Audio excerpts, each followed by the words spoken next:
Hello and welcome to the Every Other Saturday podcast for a brand new episode this week where we're back actually a couple of weeks off now, and we're building towards a new season, a new squad, hopefully new success under the boss Philippe Clement. He's got a lot of business done pretty quick under Niels Cottam's leadership and guidance as well. We seem to be targeting players that are really interesting, really kind of big prospects for us, signing for low fees and hopefully going to make a lot of money on them in the future. I think that's what we've kind of been discussing for a long time is we need to kind of make this a transfer strategy going forward, and especially this season as well. I don't think we have the budget that can go and buy £6 million players at a time. I think we'll need to be really kind of strict with what we do. The two guys that you see on the screen at the moment, loan, and we're getting this guy for free. So we'll see how obviously they do. We'll talk about the deals and give our thoughts on them, as well as some other rumours that have kind of popped up in the last week or so while we've been not doing any videos. So if you do enjoy this video, please like, subscribe, and share. Very much appreciated. And firstly, we'll start on Oscar Cortez. Then I think that was last Monday that he ended up officially signing for Rangers. It's a loan, but an obligation to buy him, similar to Mohamed Diomande this summer. I think this is probably the best deal we could have done at this moment in time. Oscar Cortes playing 6 or 7 games, looking really sharp on the left-hand side for us through that period. Obviously, unfortunate he got injured. He's working his way back, and he found his future to be at Ibrox. He obviously had a lot of offers, I would imagine, for a young player like him. Obviously, playing in Ligue 1 with Lons as well. And they were looking to kind of recoup the money for him. We'll play that next summer. But Oscar Cortes is going to be a Rangers player next season. Hopefully, we get to see the best of him and see him develop into the player that I think we probably have in our hands here. Absolutely, and the most important point here, another Colombian to fall in love with, and I'm looking forward to it. No, it was one of them that we were calling for. I'm excited about it, and I just hopefully get to see him back on the pitch and show us what he can really do, going into next season. Because I think when you're looking at our options out in the wide areas, especially Oh, last season, Sima Matondo, obviously McCausland came through, Scott Wright was still there, we were playing Dujon Sterling on the right hand side at times as well. I think there's been a large focus on getting wide men in so far this kind of window yeah. already. And Oscar Cortez is one of those that I think not only Niels Coppin, but Rangers as a club have been tracking for a long time as well. So to get him tied into another year, and then obviously that deal becomes permanent, is a really promising one for me, and it's a kind of sign that we're going in the right direction for me. I think putting these deals off. Obviously, we're going to be not doing that with every single deal, or we end up with a hefty transfer fee budget to pay next season. But I think with the ones that we're doing, I don't think you could commit to paying that for Cortez at the moment. What we've saw, but I'm happy he's going to be a Rangers player beyond this summer anyway. And then yesterday we got a bit of news. Obviously, Clinton Nsiala from AC Milan, the central defender, 20 years old. There was rumours of this about a week ago. It was always kind of there, not too many sources reporting it. The Gallant Few podcast, it was one that I got off of personally, but um, they were reporting that this could happen. Obviously, a young centre half. He's 20 years old, as I say. He's not made any first team appearances for AC Milan, but he's been featured on the bench and in the squads for the Champions League games and such. And he's been playing more of the kind of the B team games and crafting his trade there. But we got this deal done yesterday.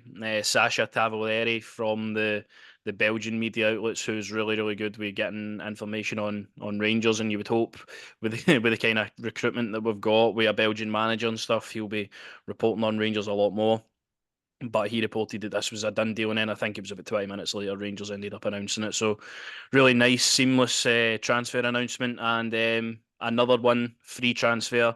We'll pay a development fee for him, but similar to Calvin Bassey in his kind of time, similar deal. Hopefully, Clinton and Salia can follow in his footsteps. Hopefully, that's the plan. By when I first seen him, I'm not going to lie to you. Just to the look at him, I thought he looks a bit like he's a winger or what have you. But then you find out he's a centre half, and you're like, okay.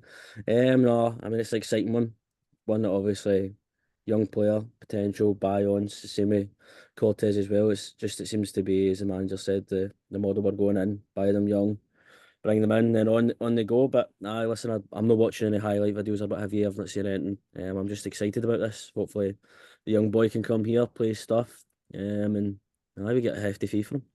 I know this is the big thing in it. It's signing players that are obviously on the fringes of AC Milan squads and stuff, been training in that academy with the players, the coaches, really high level, you would imagine. So I don't think there's any risk in this transfer whatsoever. You're bringing a young guy in for a small fee.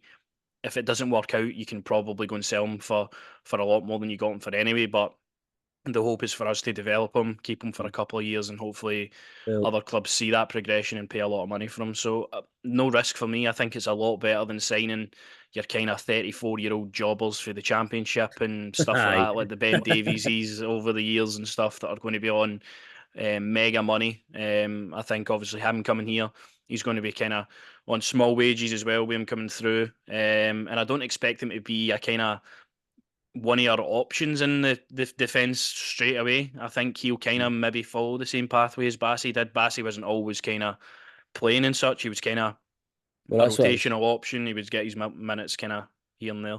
Well, that's what I was going to ask. Do you think he'll be obviously he'll get minutes and what have you, but do you think he'll be mostly in the youth setup? I don't think he'll be. I think he'll be involved with the first team, but I wouldn't be surprised to see him playing a couple of games in the youth team and Games. stuff to get him games. But I would expect him to be. Well, who have we got? Balogun. Obviously, he signed his year extension. Suter obviously missing out in the Euros.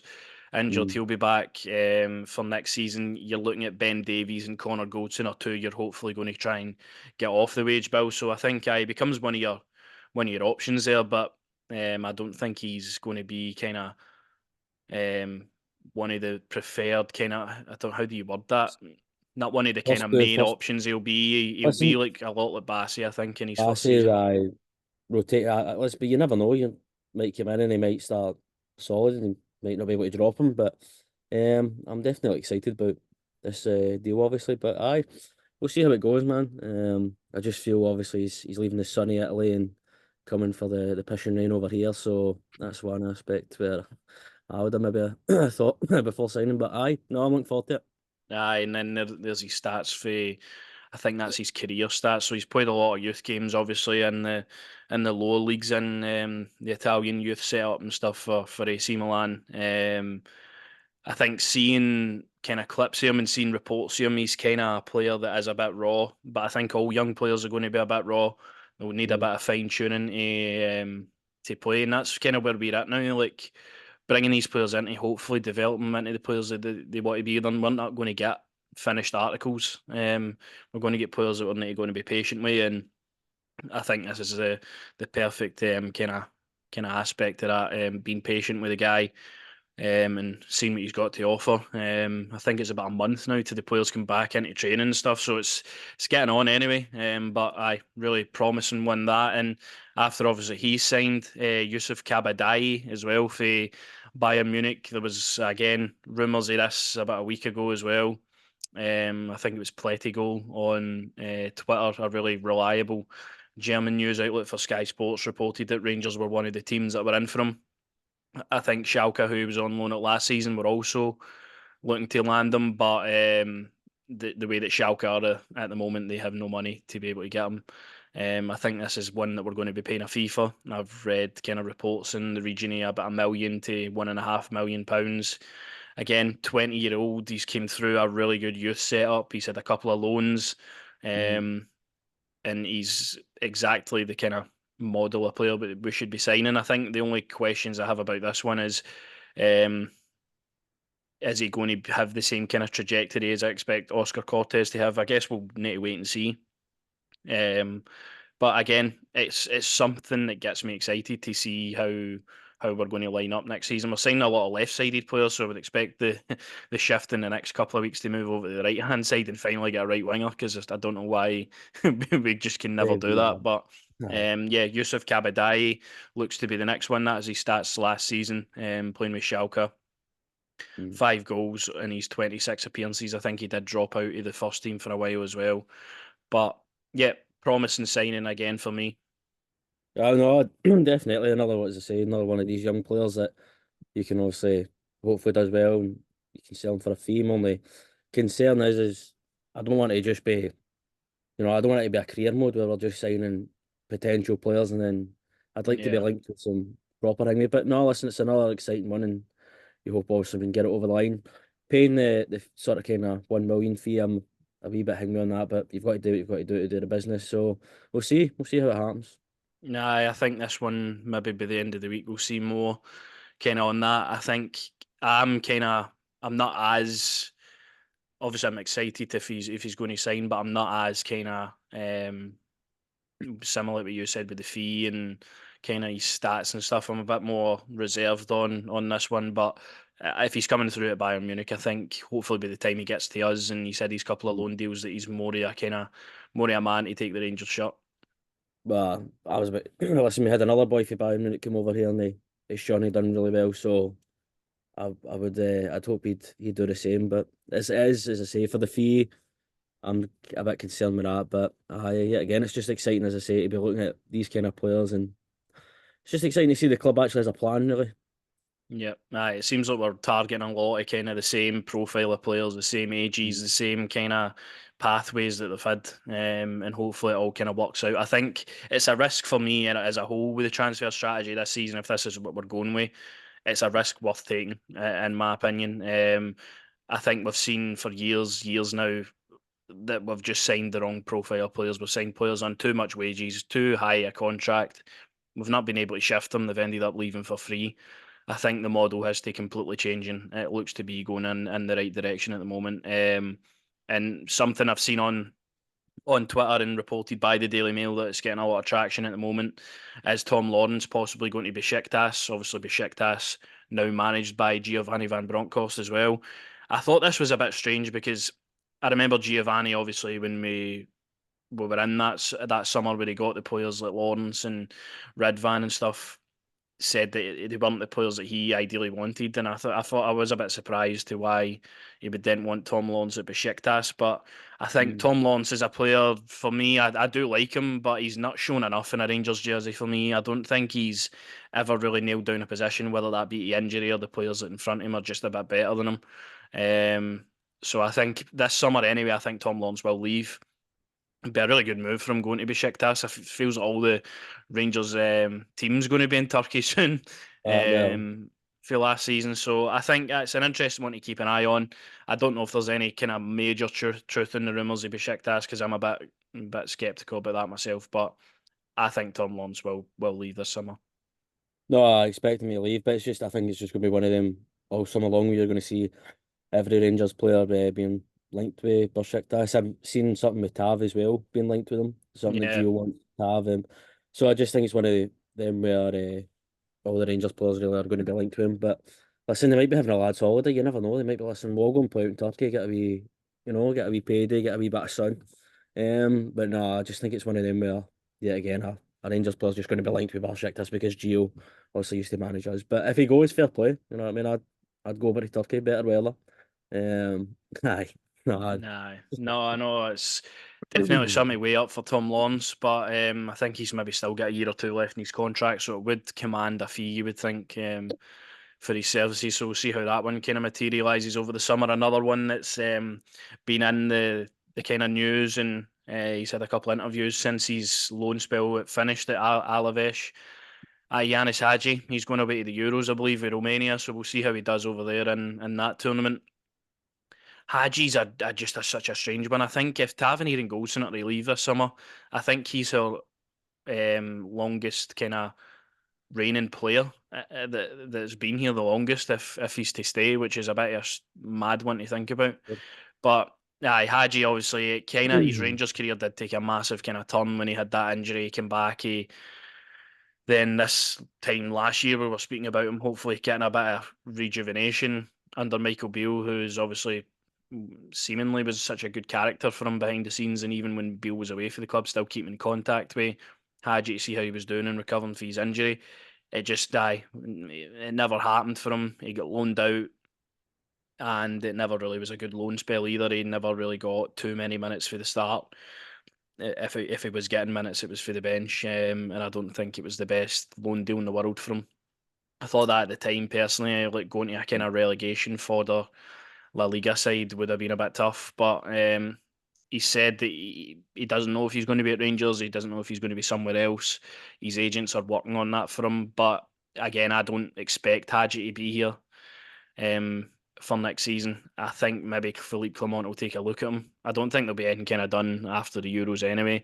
So if he comes back to Rangers, he trains, Philippe Clement has a look at him.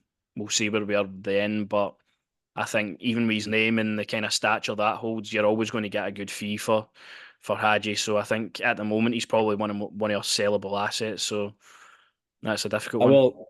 It is a difficult one, but listen, he has a good tournament. You never know, what could happen there.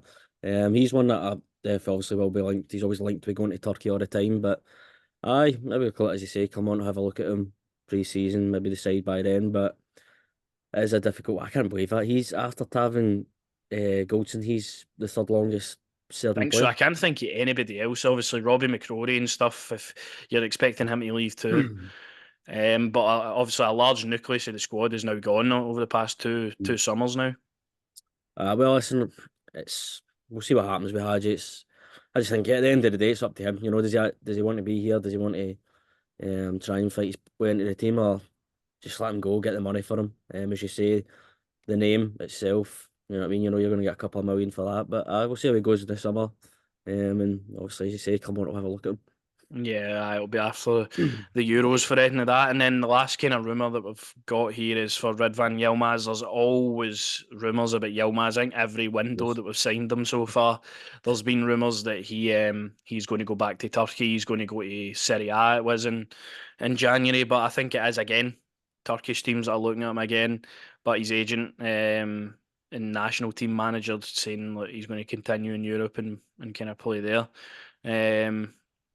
47 matches he's played for Rangers so far, which is not a lot, but I think the thing with Yilmaz is I rate him so highly. I think in terms of the players that we've got, he's got a massive ceiling to be a really, really kind of sellable asset for us in the future. But the problem is his fitness at times. He's injured, and then it takes a couple of months as he's back, and then he maybe picks up another injury. That's been the past kind of year that he's been like that, and don't get me wrong, when he's been on the pitch, as I say, he's been absolutely fantastic whenever he's playing. But it might be something to think about again, because obviously Hefty has came in early. We've looked to get that deal done pretty quick. We've been linked with other left backs, Thomas Galdames of Godoy Cruz in Chile. So there's loads of rumours out there for maybe getting another left back in, but apparently Ridvan's staying put for now. Listen, I'll say I'll just he's been injured in it quite a lot, and it's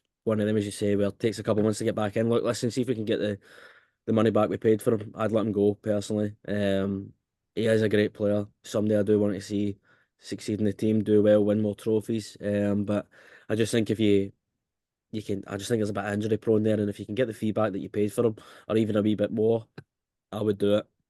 I'm just saying it. I'm just saying. No, I don't think that's a silly thing to say really, because he is great. He has got a massive kind of ceiling as a player to play in some of the best leagues, I think, and I believe he's going to be going to. If not, I honestly don't even know what Rangers players are going to the Euros. But I believe him if he's in that Turkey team, that'll get more eyes on him if he's starting games. So we'll see. With Yilmaz, there's always going to be discussion about him going back to Turkey, going elsewhere, and aye, we'll see where that is in the summer. But that's the kind of transfer rumour side of this one complete. What we thought we could do on this episode as well is we could just fire through the group stage Euros. predictions for the Euros while we're We're here. getting there. Couple of days to go till the Germans' day of business. I'm saying it. I don't care. I'm saying it. I'm not following Steve Clark in this group. So break your heart again. So if you want to start on Group A, then we'll fire through this as quick as we can. I'm expecting Germany to win the group. Germany, Um, Hungary. I think it is probably one of the harder groups out of all of Yeah. them. This one, I really think Hungary will finish second. I think obviously Dominic Szoboszlai kind of captaining them now, and they've been quite good when I've seen them in their stats in the qualifying and stuff. Hungary, so I expect them to maybe You know, finish second. I just said Hungary there, but I feel like Hungary are a bit of a hipster pick, like Turkey were the last tournament. I honestly, I wouldn't be shocked if Scotland finished second. I wouldn't. That's the I thing wouldn't though be with the shocked. three teams. I don't think there could be kind of movement. I wouldn't be shocked if Scotland finished either second or they finished rock bottom of the group with nothing. I think is it Shanklin and Robertson were both picked up a I wee bit. think they're all right, by what I've seen. They're all right. But no, I'll go with hipster pick Hungary as well. I think Hungary are they've definitely been quite decent anyway. Scotland or Switzerland for me, as you say, you Scotland. could kind of go anyway. I think Scotland will pick up a couple of points here, and that'll leave Switzerland bottom. I do think Switzerland have a good deal of um, experience in tournaments. They're always kind of that team that's always there and You wonder seems how. to get into the Yeah. knockouts. So I think that'll be a good group to watch. Obviously, I think with this group as well, it's pretty But interesting. I just can't ever see past Croatia personally. I just think Croatia really, are. Croatia, I think top of the group. Croatia in tournaments are just kind of different level. Listen, it's Viva la España. I'm telling you, I'm going for either Spain. I know a lot of people are sort of writing off Italy, sort of saying Italy are going to finish bottom of the group, this and that. I tell you what, the Italians always come out. They're always fighting. Lovely country, lovely people. Croatia, a bit of an aging team. But I wouldn't be shocked if any of the three of them really finish top or second of the group. I think the way I would go with my one at the moment would be Spain and Albania Do bottom. you know what? I'll give you that. I'll go with that. We'll go with that together. I would probably have the Italians top because the Italians, as I say, fantastic people. Because I think Um, Italy are obviously always hard to beat in tournaments all the time anyway. I can't believe people are just rolling them out, but people Italy will finish third. I can't see that. I think Italy will be in the top two. No, I think Spain that's a, are a one quite for an me interesting where one. I think you're looking at them. I'm thinking to myself, I can't really see them doing much in the tournament, apart for the group stage. But then we'll get on to the this group here. England are going to win it. Oh, England are going to do. They've got the boy. They've got Jude Bellingham. England are going to do it, and then Denmark in it. You got to root Yeah, I for them. think Denmark, and then it could possibly be Serbia over Denmark, but I would put Serbia third and Slovenia finishing fourth in that one. I think that one's probably obviously the three teams. Easiest. It's kind of similar. You've got a kind of you feel like you've got an out and out winner, but the three other teams are a bit difficult not to pick. I think for France. Group D, France are obviously winning that. I think Netherlands have had a couple of injuries. I see Frankie De Jong and Tian Koopmeiners are now out. Mm. So they've I'm had a going to put couple of. Austria. I think that's one of the groups. Well, listen, you always get the wee I shocker think team. I actually do think Austria maybe, and then I think Dutch. Netherlands and Poland bottom. I think Poland are just kind of they're obviously decent, but again, kind of aging with Lewandowski and stuff now. I think this one should be simple. Belgium. Oh, Belgium. I think You pick Romania them will every finish tournament and they second. do nothing. I know. Um, you know what? I'm gonna go. I feel bad for what I was about to say. No, you're Ukraine. Back with Ukrainians there. I think they'll do no bad. They Ukraine seem to obviously be had Dobvik in anyway, and for the Girona season alright. he was unbelievable. So they've got a goal scorer. Mudryk seems to play better when he's playing with Ukraine as well. But I think Belgium will win the group, and Portugal. I can't see any way that Portugal don't win the group. I'm going to be that hipster again, and I'm going to pick Aye. Turkey. I'm going to pick Georgia in third, and I'll put Czech Republic bottom. That You might be know, a bit rogue, but I think Georgia maybe get a bit more. yeah. Well, listen, I'm rooting for the Turkish. I got them in the sweepstake in the work, so I have to root for them. So, aye, Turkey's second. And then you get third place rankings. Click which country will be first. And this one, I would expect Spain. Spain. Got to put I, Scotland. I, I honestly, Serbia are calling for me for some reason here. No problem. Netherlands, I think, are going to be in and about, but I think Netherlands are going to maybe just struggle by the skin of their teeth and get through on a couple of occasions. Right, well, put the Netherlands. Put the Netherlands. I think Uh, Serbia. I Scotland. think Scotland. I then think Ukraine, and then Georgia bottom for that one, Yeah, I don't know. Ukraine might get the wee sympathy vote, but I know. But I'm going for Scotland. which then picks us up against these matches. Oh, that's by the way, Germany versus Denmark. That's a game. I would Um, Germany. Is this going to let me even do this? It should do. To continue, start your free trial. Oh, fuck's sake. Right, well, we'll just say it. We've been gubbed on the video, but I It doesn't think matter. Germany, Germany. Denmark, Germany, Italy, Hungary, Italy. Italy, Do you know what? Croatia No, probably. I don't know. Hipsters might beat the Italians, but I'm rooting for the Italians always. Um, Croatia, England, Portugal, Austria, Spain. Because the Belgians are just, I don't know why anyone backs them at tournaments. And then I'm going to go for obviously France. So then what would that make at quarters then, wouldn't it? So Like then match 37 winner. So you've got Germany v 39, which is Croatia or Scotland. So Germany v Croatia, I would expect Croatia, Germany to win. Germany. And then you've got match 41 versus match 42, which is Portugal, Serbia, or Austria and Romania. So it's Portugal Austria. probably that will go through. Portugal Austria will also. probably go through into that one. Match 43 versus 44, which is Belgium, Spain.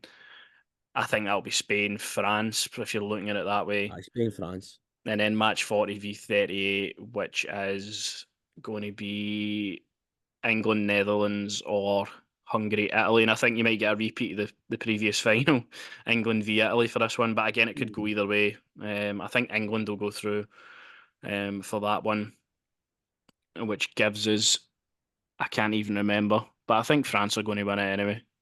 Aye. Oh, Aye. it's a pain in the arse that you need to go and Aye. sign That's up for shocking. something. But It's just Telegraph.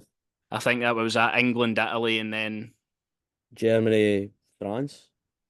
No, wait. Where are we? Quarters or semis? semis now. That's But it, right. you can't select it to see who you got. But I Listen, think final. France will win it anyway. Aye, France. So I think France. No, actually, I think Germany will win it. It's a home tournament. Germans are always wanting to come out and do well in their home tournaments. But I'm just looking forward to it now as well. Copa America as well. Shout out to Marcelo Bielsa. We're rooting for you. It's just a great summer for football fans as well. Just No, to watch good football. But I listen. Either France or Germany for me to take it. And I look forward to when all you hipsters are proven wrong and Hungary get nothing for the group. That'll be great, like Turkey did the last time. Yeah. Aye. yeah, no. But this is the episode. It's obviously been a bit of a longer kind of 2 segment one, but the main thing obviously the Rangers stuff, and it didn't want to work for us in terms of doing the full predictions. But I think Shocking. there's a good few teams. There could be a few upsets and stuff, but I look forward to the Euros, and we'll look forward to hopefully being back doing the podcast as well. Now every week. So cheers for watching. If you could like, subscribe, and share, let us know your thoughts, and let us know who you think the Euros will win, and see if you can actually get it done complete, unlike us. Unlike us. And we'll see you next week.